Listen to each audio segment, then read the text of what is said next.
आता एक अपघात झालेला आहे मिथिला सोसायटी शिवाजीनगर रोडजवळ जी आहे तिथे वाहतूक डंपरने ट्रॅक्टरला मागून ओव्हरटेक करताना अपघात झालेला आहे। त्यात एक मनुष्य ऑन द स्पॉट गेलेला आहे आणि 2 जण जखमी त्यांना सिव्हिलला घेऊन गेलेले वाटतं।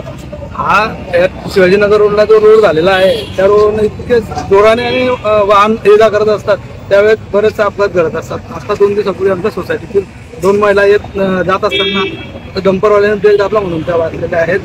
परंतु ही आमची बरेच दिवसापासून मागणी आहे, जेव्हापासून रोड झालेला आहे तेव्हापासून आम्ही गतिरोधकाची मागणी करत आहेत, परंतु ती होत नाही। यामुळे सोसायटीतील लोकांना बरेच गोष्टींना भविष्यात जीवितास हानी होऊ शकते। आज हा माणूस गेलेला आहे, उद्या सोसायटीतून कोणी जाऊ शकतात। आमची मागणी आहे की लवकरात लवकर गतिरोधक बसण्यात यावे।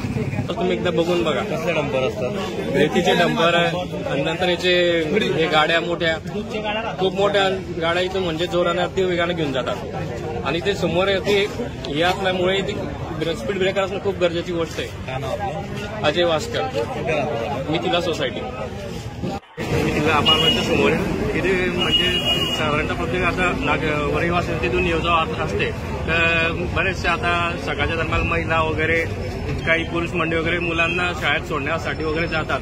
त्या टायमाला इकडे येणारे भरधाव वाहन एकदम जे असतात ते एकदम कोणाला दिसत नाही। त्या टायमाला भविष्यामध्ये मोठा अपघात होण्याची खूप मोठी शक्यता याच्यात काही नाकारता येत नाही। ते बरेच वेळा आपण इथे पाहिल्यामुळे बी एकदम आणि कोणी एकदम असं ब्रेक लावू शकत नाही। लहान मुलं जास्त टायमाला इथून दुकानं वगैरे कोणी जास्त जाता समोर